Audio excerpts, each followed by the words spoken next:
Dan saya yakin juga generasi saya gitu ya di zaman sosial media yang sangat pesat ini, representasi itu sangat penting, Mbak. Ya. Representasi apa yang kita lihat, apa yang kita konsumsi itu penting.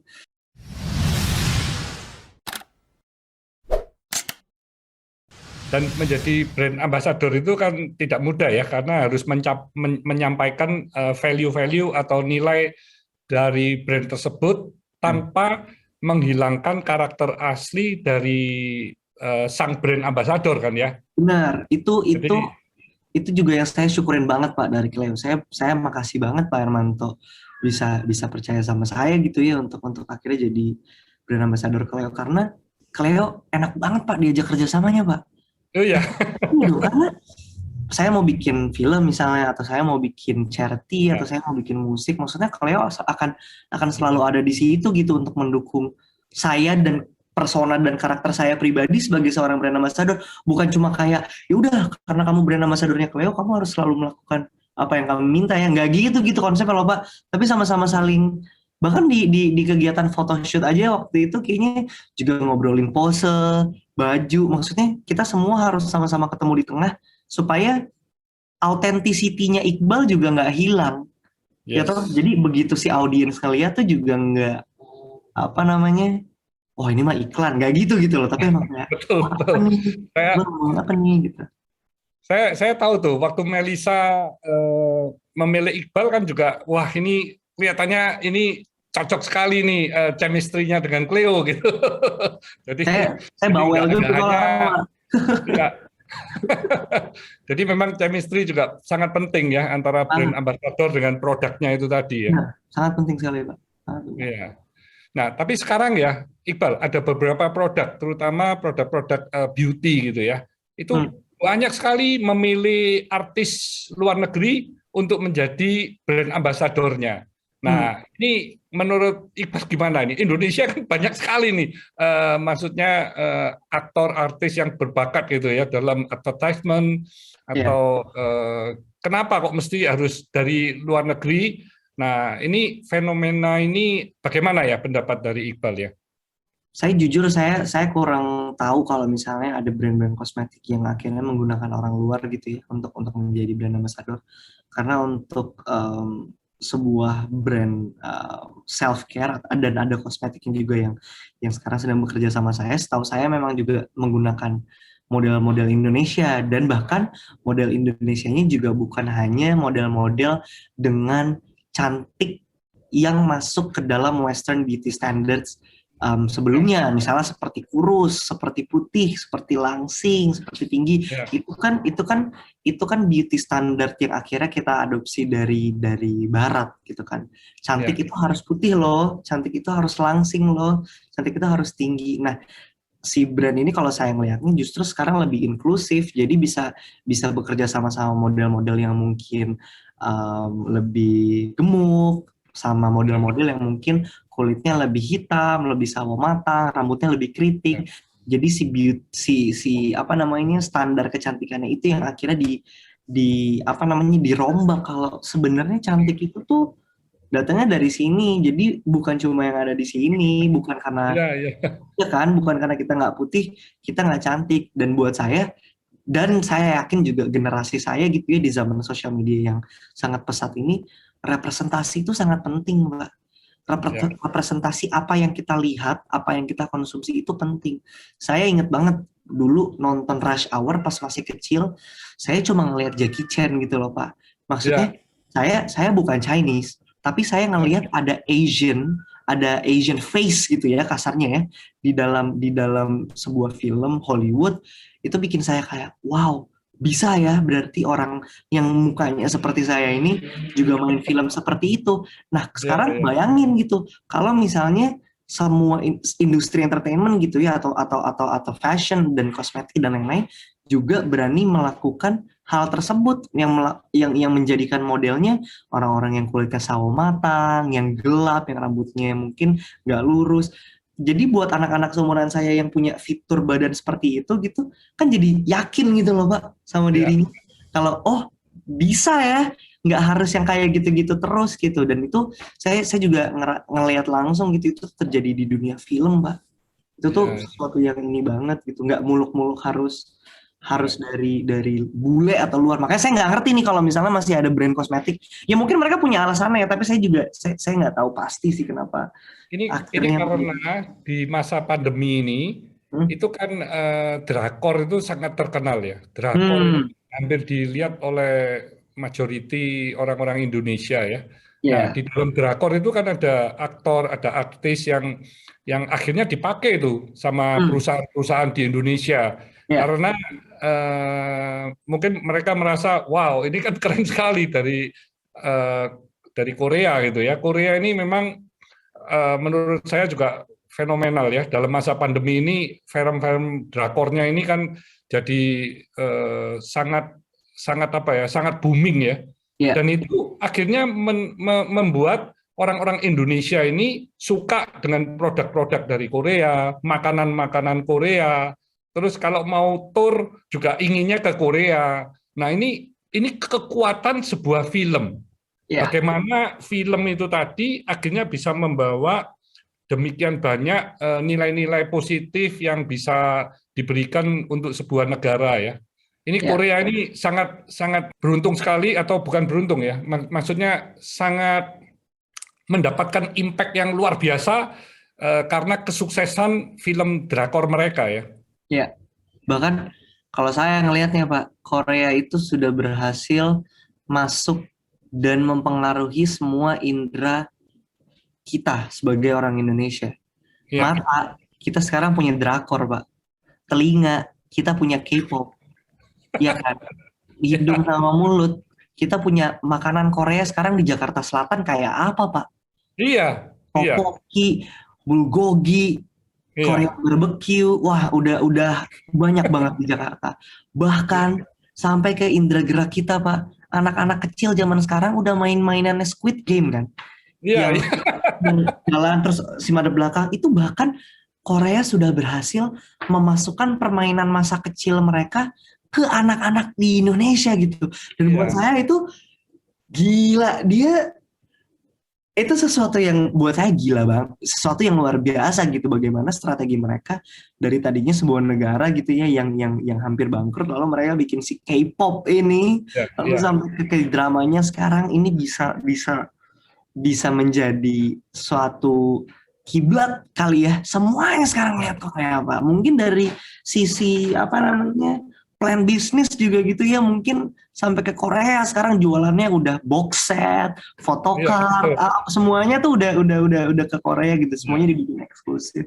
kelihatannya dari terconnecting Iya semua gitu. semuanya Jadi tuh semuanya semuanya jadi positif. benar dan bagaimana buat saya pribadi gitu yang saya tahu dan saya pendapat saya gitu ya bagaimana juga memang semua industri itu juga memang sepenuhnya didukung oleh pemerintah. Jadi Ya, memang ujung-ujungnya soalnya kan untuk menarik orang-orang ke Korea lagi kan untuk mencoba makanannya secara iya, langsung di sana, untuk ke iya, tempat-tempat wisatanya. Jadi bagaimana juga pemerintah memberikan kepercayaan dan investasi yang sepenuh hati gitu untuk bagaimana si karya-karya ini akhirnya bisa menjadi jembatan untuk orang-orang awam yang nggak tahu, yang tadinya nggak peduli, nggak tahu, akhirnya jadi aware dan care gitu kan. Nah, iya, itu yang akhirnya buat saya menjadi titik baliknya Korea Selatan gitu untuk bisa iya, bisa punya K-wave sebesar ini dan itu yang selalu saya harapin sebenarnya dari pemerintah kita gitu ya bagaimana pemerintah juga mungkin bisa memberikan support yang benar-benar full on bagaimana film musik industri Indonesia itu sebenarnya karena orang-orangnya bisa, Pak. Maksudnya secara hmm, koneksi, secara karya, secara secara apa namanya, secara ide gitu ya. Kita punya semua ini gitu. hmm, Tapi hmm. mungkin ada resource-resource yang tidak jadi tersentuh atau mungkin ada ide-ide yang ujungnya tidak bisa terrealisasikan karena kurangnya budget, kurangnya support, kurangnya supportnya juga macam-macam ya, nggak cuma secara Ya, finansial atau monetary gitu, tapi bisa juga dari ya, izin misalnya, izin dari lokasi, izin dari pemerintah, izin keramaian yang sebenarnya ujung-ujungnya kita melakukan ini juga untuk akhirnya menarik kan untuk menarik betul. menarik menarik wisatawan, menarik makanan Iya, kita gitu loh untuk akhirnya iya, dikenal mendunia lagi gitu. Itu sih yang saya rasain bagaimana Korea akhirnya bisa jadi kiblat semua bahkan sampai Amerika sekarang ngeliatnya Korea tuh wah ini buat saya titik kita gitu loh untuk apa namanya sebagai sebagai Asian juga gitu ya untuk bisa nunjukin taring kita gitu di segala bidang Ya, industri. ini tantangan lah untuk Iqbal ya. Bagaimana dengan teman-teman aktor, artis dan juga yang terkait ya. Indonesia juga harusnya bisa kan? Kenapa enggak gitu? Bisa Saya Pak, sendiri ingat ya banget. tahun 86 waktu saya ke Korea tahun 86 itu saya naik taksi, itu saya bingung itu naik taksi di Seoul itu. Hmm. Karena habis saya naik, taksinya masih berhenti. Ternyata ngambil penumpang lagi. Loh, Oh, dia habis jalan berhenti lagi. Saya mau gila, ini taksinya seperti angkot. angkot. Iya. Jadi jadi di Korea itu waktu tahun 86 itu waduh masih begitu ya. Jadi Iya. makanan segala itu saya merasa murah sekali. Makan-makan di resto di mana itu murah sekali. Hmm. Jadi dibandingkan dengan Jepang pada saat itu jauh sekali. Hmm. Tapi sekarang mengagetkan. Jadi Korea ini memang pertumbuhan perubahannya itu luar biasa Iya. dan itu memang orang-orang Korea itu pekerja keras. Jadi kalau sudah bekerja, waduh itu pagi sampai malam itu tidak Iya. mengenal waktu, tidak mengenal lelah. Jadi memang eh, karena perang Korea mungkin ya, karena perang Korea yang begitu lama antara Korea Utara dan Selatan itu akhirnya membuat orang-orang di Korea Selatan ini ingin menunjukkan jati dirinya kalau mereka juga bisa menjadi yang terbaik di dunia ya, sehingga Iya. akhirnya terus bisa naik ya. Ada something yang mau di-achieve gitu. Iya. Goals-nya kolektif kan. Satu negara Ya. goals-nya sama gitu. Mm-mm. Benar. Jadi Jepang kan dulu juga begitu. Terpuruk kena Perang Dunia Kedua, tapi dia bisa naik terus akhirnya menjadi negara yang luar biasa. Iya. Iya. Jadi ya kita Indonesia juga harus bisa begitu lah ya. Pasti bisa, Pak. Kita Pasti iya bisa. harus pasti bisa dan kita harus berusaha untuk bisa kan, untuk mau ada kemauan. Iya, yang tadi saya bilang ini udah bukan bisa apa enggak, mau apa enggak doang. Iya, enggak. Dan harus didukung memang dengan pemerintah, dengan pengusaha juga. Jadi Benar. seluruh bagian yang terkait lah ya. Ya, iya, benar. Nah ini kalau saya tanya makna sukses bagi Iqbal itu apa ya? Wow, makna sukses. Nah,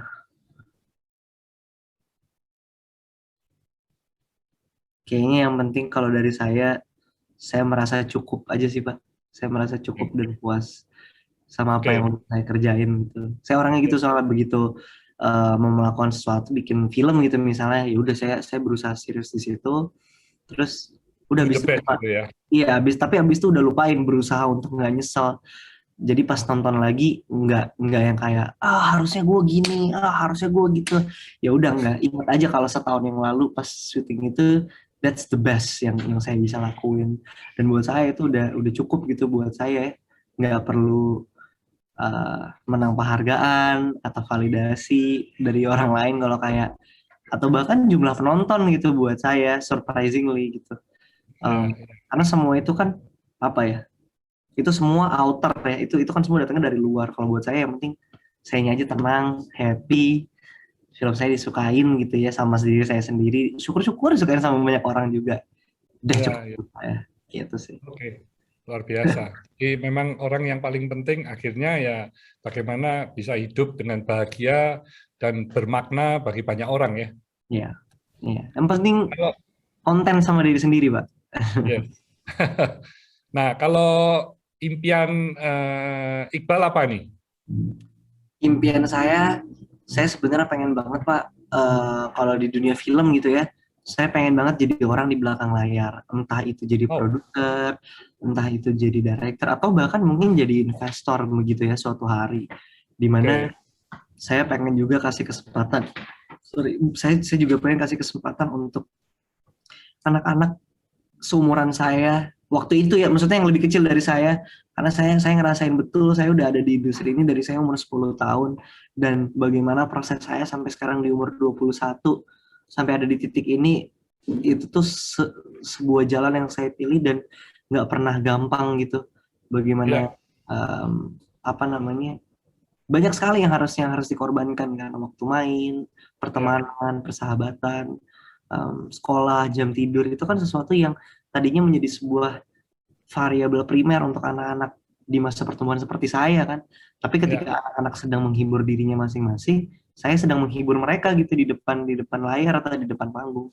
Makanya saya pengen banget juga ngasih kesempatan lagi untuk anak-anak yang mungkin generasi di bawah saya untuk bisa seperti itu.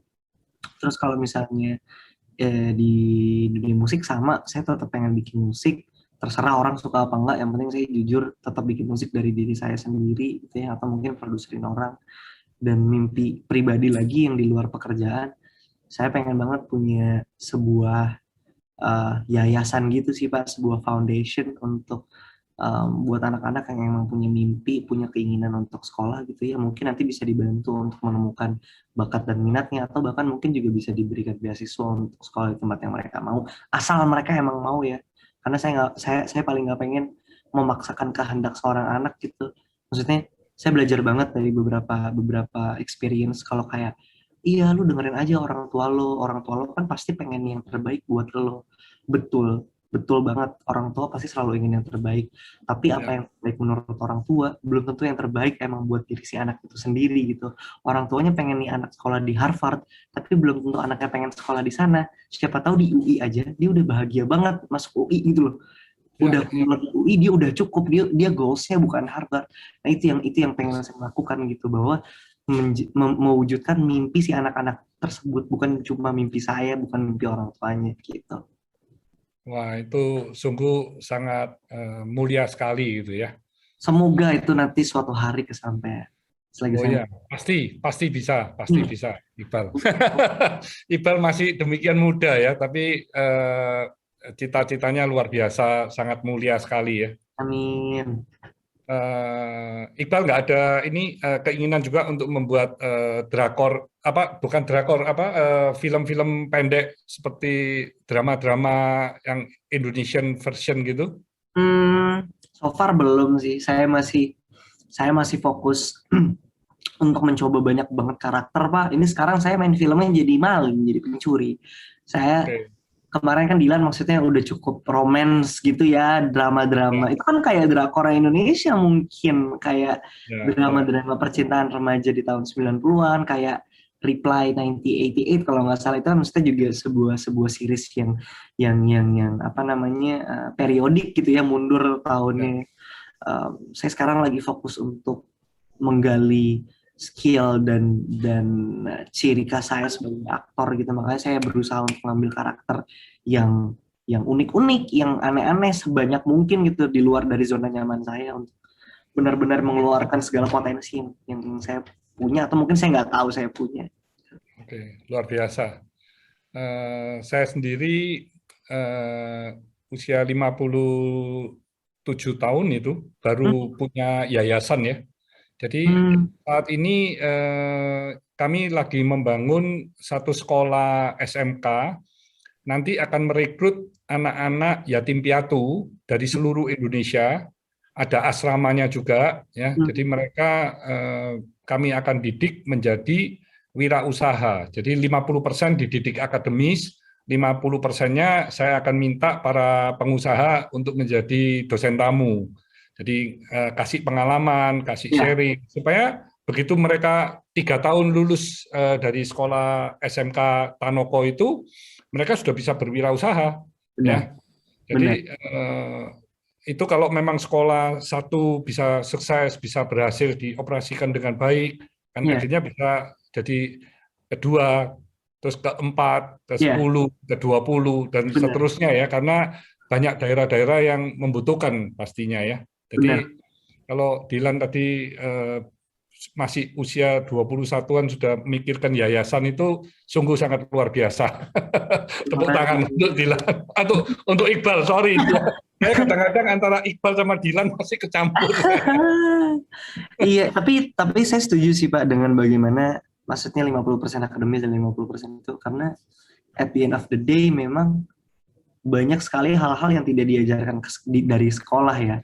Yang tidak, ya, maksud saya adalah dalam bentuk di dalam kurikulumnya itu sendiri gitu. Tapi mungkin lebih belajar bagaimana caranya mengatasi deadline, berkomunikasi dengan guru, dengan dengan kolega, teamwork gitu ya, Ya, menyampaikan ekspresinya dengan cara yang sopan, itu yang saya rasakan belajar dari sekolah gitu. Si mindset itu yang bisa terbentuk dari sekolah. Tapi dengan adanya tadi real life itu buat saya itu penting banget. Jadi nggak cuma textbook. betul. You can learn all the theory about business. You can Ya, learn all the theory about acting, you know. Beneran yes, bisa belajar bukunya, oh cara acting tuh seperti ini. Tapi yes. nanti begitu nyampe di lapangan, ketemu sama aktornya, ketemu sama situasi yang, oh ternyata setnya panas banget ya. Jadi lupa. Nah itu kan, itu udah jam terbang ya Pak ya. Ya, ya, I'm sure Pak Hermanto pasti juga mengerti maksud saya gitu. Nah jadi begitu ya, dikasih tahu sama mentornya yang memang sudah ada di dunia itu selama bertahun-tahun, itu buat saya akan jauh lebih useful. Jadi itu ya. tadi benar, begitu keluar 3 tahun selesai, they know what to do, langsung kayak, ini dia, nggak cuma Karena gimana karena ya. waktu waktu di sekolah pun itu nanti setiap minggu sudah harus praktek. Jadi Nice. di luar jam kerja mereka juga harus praktek bagaimana mereka melatih diri mereka sehingga begitu 3 tahun mereka sudah bisa siap untuk menjadi wirausaha. Bener, Iya, bener banget Pak. oke. Saya Ini mendukung. terima kasih nih atas waktunya. Sebelum acara ini saya tutup, saya ingin Iqbal bisa memberi ini pesan-pesan kepada generasi-generasi muda yang ingin menjadi aktor, mungkin ada sosok yang ingin menjadi brand ambassador. Silakan, Iqbal. Eh, Sebelumnya makasih banget Pak Hermanto udah mengenang saya, seru banget. Ini kayaknya pertama kali kita ngobrol kayak gini dan ternyata seru. Iya, Terima kasih sekali lagi Pak. terima kasih, Iqbal. Hmm. Dan buat teman-teman di luar sana yang punya cita-cita, um, ataupun mungkin yang sekarang belum ketemu gitu ya, maunya pengen Yes. apa, that's okay, that's fine. Kalian nggak perlu tahu kalian maunya apa di umur sekarang ini. Just do, lakukan apa yang membuat kalian happy, dan Yes. jangan pernah berhenti belajar dari manapun itu. Kalau saya selalu bilang, perbanyak main, perbanyak nongkrong, perbanyak teman, karena akan selalu bisa belajar sama orang-orang itu. Dan jangan pernah menutup pikiran kalian untuk um, mendengar sesuatu yang baru dan mempelajari sesuatu yang bahkan mungkin kalian sendiri tidak setuju. Tapi nggak apa-apa, didengerin aja, dipelajarin aja, dan diterima aja, dan yakinin kalau nggak harus selalu opini kalian itu sama dengan opini orang lain. Jadi jangan Oke. pernah takut untuk menutup diri, just open. Jadi belajar aja terus, dengerin orang bicara, dan selalu siap untuk um, amazed dengan apa yang orang sampaikan, seboring apapun itu, karena pasti ada alasannya kenapa mereka seperti itu. Pasti mereka juga bisa orang-orang yang menurut kalian boring itu pasti juga pasti akan ada hal-hal interesting yang bisa kalian lihat dari mereka. Dan satu lagi, selalu berusaha untuk hargain proses. Saya yakin banget buat teman-teman di luar sana yang mungkin datangnya dari generasi saya juga, kita udah biasa banget dapat sesuatu yang instan ya teman-teman, Yes. sesuatu yang jadi ini jadi, oh dia sukses karena jadi cepat gitu. Kita jarang banget menghargai usaha, tapi percaya deh, sesuatu yang datangnya dengan instan hilangnya juga akan instan, tapi sesuatu yang Setuju. datangnya dengan proses yang panjang, maka itu juga yang akan bisa jadi panjang kalau di manage dengan baik ya. Jadi buat Ya. teman-teman, jangan lupakan prosesnya, enjoy the process, trust the Oke. process. Nggak bisa hari ini bukan berarti nggak bisa besok, lakuin aja. Jangan lupa istirahat, makan yang banyak, makan sayur kalian, dan minum air putih. Selalu Cleo minum air murni supaya Wah, sehat. ini mesti Cleo dulu ini ya. Ayo dulu, biar biar selalu seger pikirannya, nggak kemana-mana. Jadi semangat terus buat teman-teman. You're not alone, dan yakin kalau bisa, dan suatu hari kalian yang akan jadi pemimpin negara ini gitu ya, pemimpin masa depan, and we're counting on you, kayak gitu. Luar biasa. Thank you so much, Iqbal. Ini Iqbal masih muda, tapi punya wawasan, punya pikiran yang sangat bijaksana.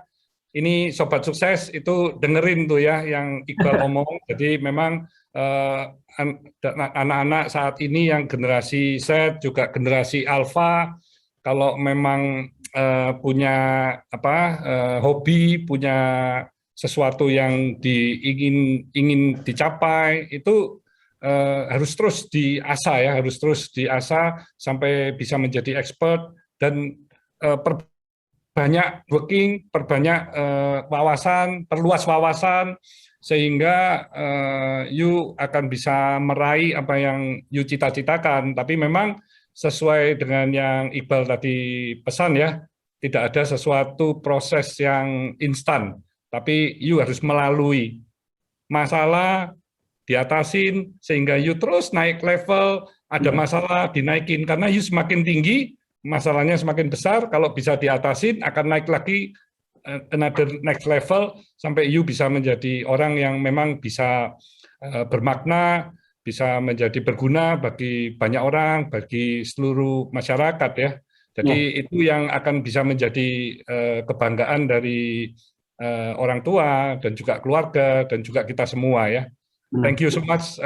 Stay humble, stay positive, stay on fire.